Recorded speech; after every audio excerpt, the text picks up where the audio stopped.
In this class, we're going to talk about projectile. We are going to look at what is meant by projectile, projectile motion, examples of projectile, and the diagrammatic representation of the motion of a projected object, as well as some pretty much calculation on this concept, projectiles. The big question is, what is meant by projectile? Projectile refers to an object launched into the air and allowed to move under the influence of gravity only. Hello? Please pay attention to the key word in that definition. Projectiles. Projectiles is a body, is an object. Are you getting it? An object launched into the air and allowed to move under the influence of gravity. The only force for your level, the only force that we are considering being acted upon by the object that is thrown into the air is the force of gravity. Are you getting it? Of course, there are other force that tends to act on the object that is thrown into the air, but the only force that we are considering is the force of gravity. We have drags, air resistance, we have thrust, we have buoyancy, we have wind. Are you getting it? So, but the only force that we're considering is this force of gravity. And you know that the force of gravity is the force that allow an object that travels in the air to come down. Do you understand? So, when we talk about projectiles, we are looking at an object launched into the air and being acted upon by only the force of gravity. Are you getting it? Now, having understand what is meant by projectile, I'm coming. I want to write this very well. Object. Now, having understand what is meant by projectiles, let us look at projectile motion. Projectile motion. Now, when we talk about projectile motion, it refers to the motion of an object. Are you getting it? The motion of an object launched into the air, being acted upon by the force of gravity, is called projectile motion. Do you understand it? So you can see there is difference between projectiles and projectile motion. The motion undergoes by projectiles is called projectile motion, but projectile itself is that body that is thrown into the air. Do you understand? So, for example, look at this marker. If I throw this marker up now, it is being acted upon by the force of gravity because it will come down surely. This marker is the object. Are you getting it? So we can call it projectile. Now, the motion that the marker undergoes is called projectile motion. Are you getting it? So that is the difference, and that is how they are related. Now, having understand the meaning of projectile and projectile motion, let's look at another important concept called, let's look at examples. Examples of projectiles. Examples of projectiles. Now, the first example here is a ball thrown into the air. This is the first example. You see, for example, look at this marker. Let's assume that what I'm holding is a ball. If I throw this marker up, or if I throw the ball up, the ball will surely come down. Why? Because the force of gravity. Now, it doesn't just come down. At least it spends some time in the air. Are you getting it? So we can call it a projectile. Do you know why? Because it has all this, travels in the air, being acted upon by the force of gravity, and then come down. Do you understand? Another example is a bullet fired from a gun. A bullet fired from a gun. You can see that also the bullet travels in the air. Any object that travels in the air and being acted upon by gravity is regarded as projectiles. Are you getting it? So you can give me more watch example in the comment section. Okay. Now, having talked about projectiles, projectile motion, examples of projectile, in an attempt to help us to understand this concept, projectile, I'm going to give you the theory diagram that represents the motion of an object. Using this diagram that we have on the board, we are going to explain the motion of a projectile. Are you getting it? For the first diagram, we have a body or an object launched vertically into the air. Are you getting it? Let's assume that we have a ball here. Hello? Let's assume that we have a ball here. If this ball is thrown vertically into the air, it is going to travel like this, right? We have treated this kind of projectile motion. That is where I gave you this formula. V equals to U plus or minus GT. Then we have H equals to UT plus or minus 1 over 2 GT squared. Do you remember? And the last one, V squared is equals to U squared plus or minus 2GH. Now you can see, I am very sure you remember this formula, right? This formula is for motion of an object under gravity, free fall. Hello? So this is for the first projectile motion, and we've already done that in our previous class. So if you want to, maybe you missed the class and you want to learn more on it, you can always check the link in the description of this video, or check the playlist on this channel. Okay, now let's look at the second motion. For this kind of motion, for this kind of projectile motion, the ball is launched horizontally. Are you getting it? The ball or the object is thrown horizontally. So you can see that if the ball is thrown horizontally, let's say the ball is here before, if it is thrown horizontally, it is going to travel like this. Do you understand? This will be the motion of the ball until it hits the ground. Now the question is, if we have an object traveling like this, there are some important things that I want you to take note. The first is initial velocity. Initial velocity. Initial velocity is the velocity with which the object is being launched. Are you getting it? You know that the object is not moving before. Now, when the ball is being launched, it travels this path. This path that the ball travels is called parabolic path. Do you understand?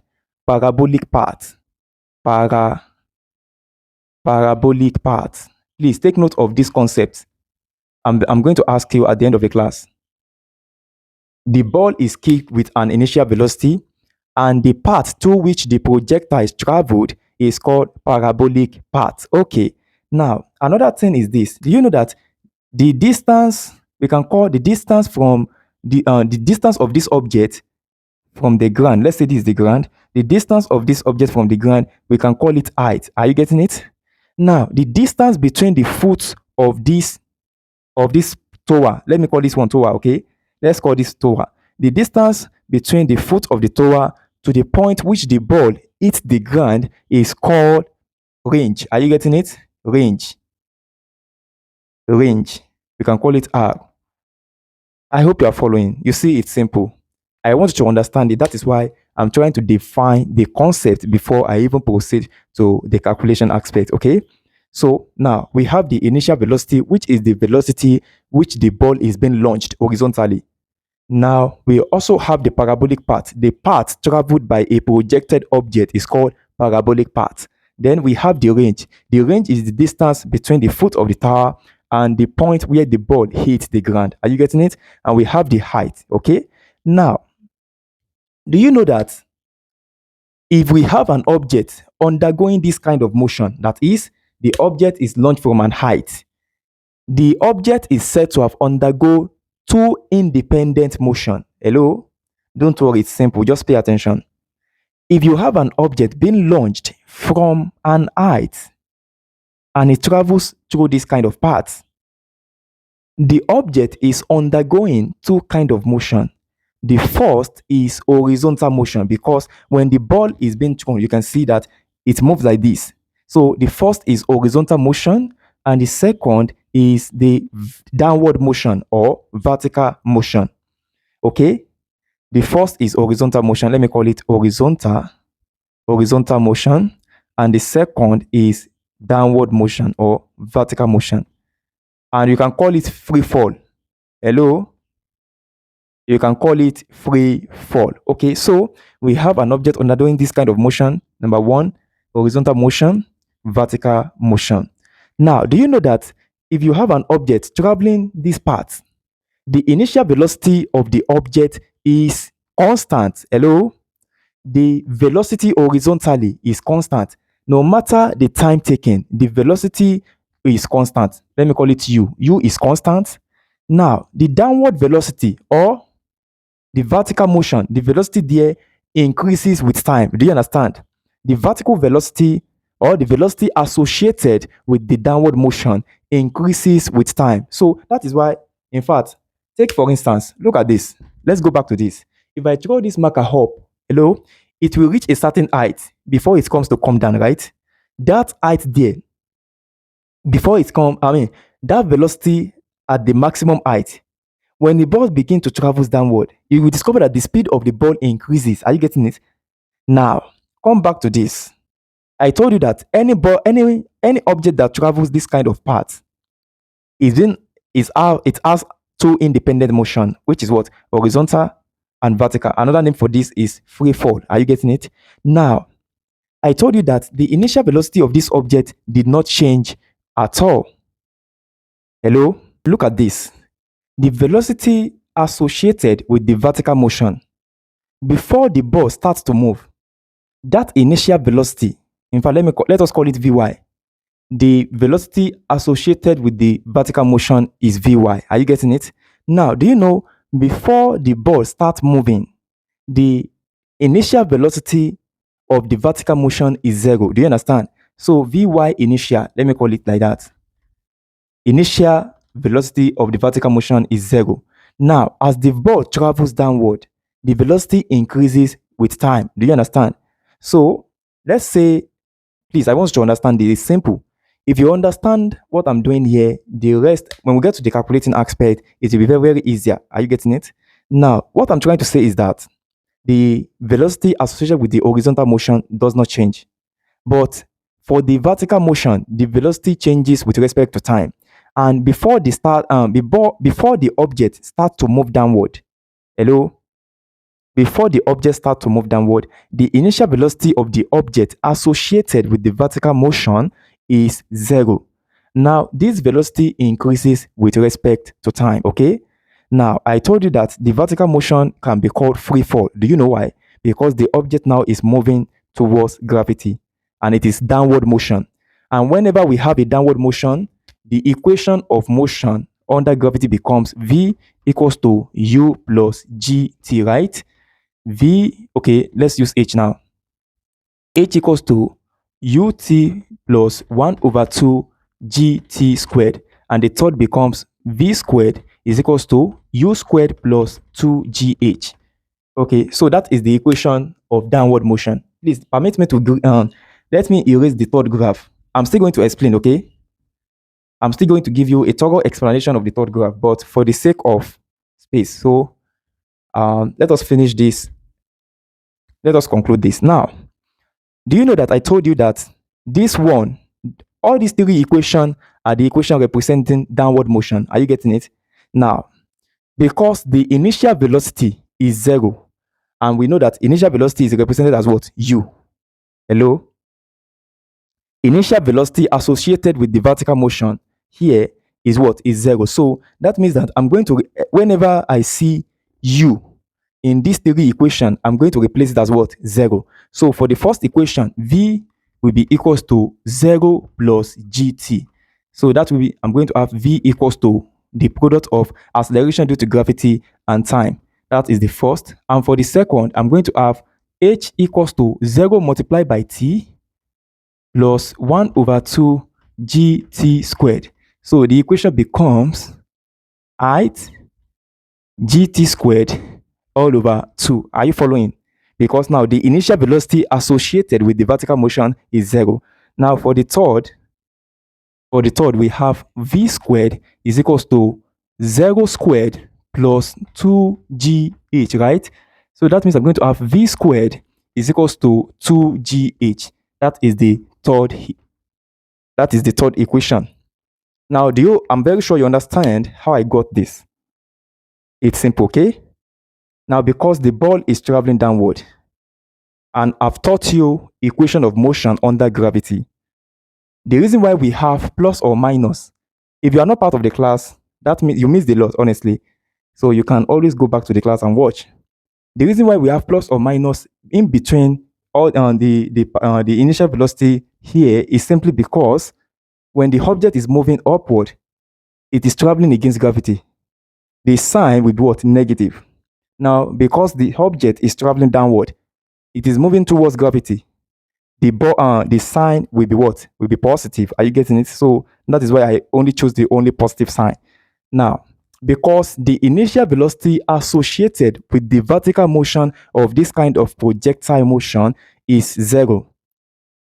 That means anywhere I see u, which is the initial velocity, I'm going to replace it at 0. So that is how I got these three equations. V equals to gt, h equals to gt squared over 2, and v squared equals to 2gh. Okay, now the reason why I'm emphasizing on this is simply because we are going to use these formulas. We're going to look at the application. Okay, so just pay attention. Now, the next thing I want you to note is that, do you know that the time taken, the time it takes the object to traverse the parabolic path? Don't forget the parabolic path. The parabolic path is just the path traversed by a projectile. Are you getting it? The time taken for this object to traverse the parabolic path is the same as the time taken will be the same as the time it will take the object if it were to be dropped vertically. Are you getting it? You know, if it were to be dropped vertically, this is the path the object is going to travel. But now, because it was thrown horizontally, this is the path the ball travels. Now, the time taken for the ball or the object to travel this path is the same time taken it will take the ball to travel this path. And it's also the same time taken it will take the ball to travel this path. Are you getting it? So take note of that. Now, let us look at work example as touching this concept.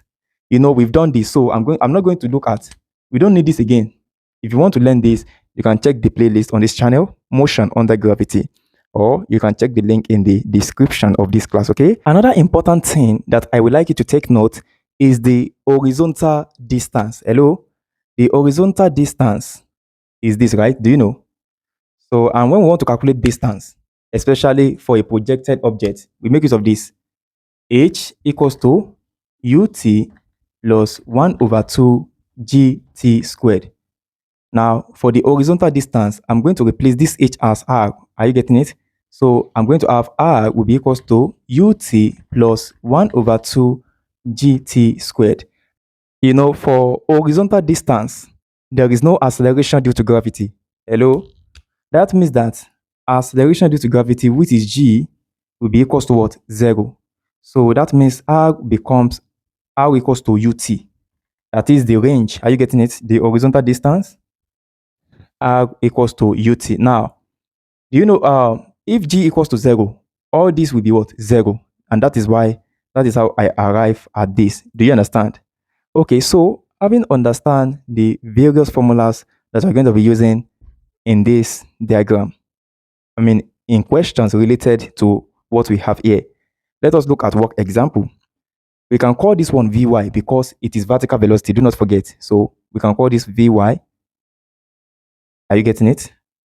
So the first question.